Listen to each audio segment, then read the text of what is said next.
Years ago, my wife and I had taken our two older children to both Marineland and the Vancouver Aquarium.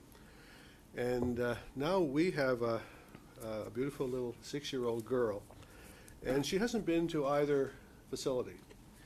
So as a parent, I'm thinking about, after hearing a lot of expert witnesses, whether or not I should take my little girl to Marineland or to Vancouver Aquarium.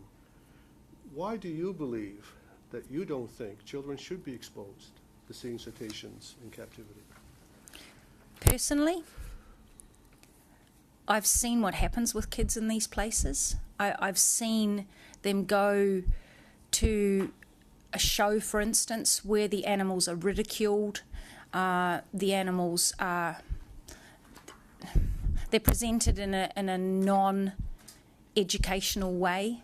And I think that when you also see the animals, even if they're just, quote unquote, swimming around in a tank, this is passive abuse in some ways. It would be the kindest way to describe it. And I don't think that that's instilling respect for these animals. I think that we all want to do good for our kids. We all, and our grandkids, we want to educate them properly, and we want to get the right information into their little absorbing minds. And if we do that by presenting them the wrong types of information, we're sending the wrong messages.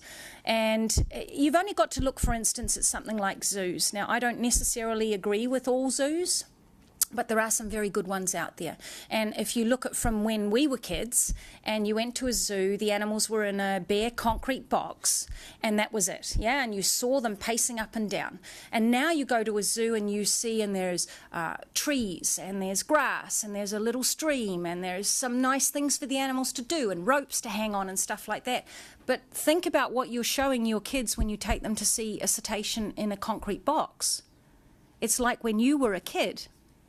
It's a concrete box. There's nothing in there for those animals. There's not even a fish painted on the wall. There's just nothing. And that is not the right message that we should be giving our kids. If I may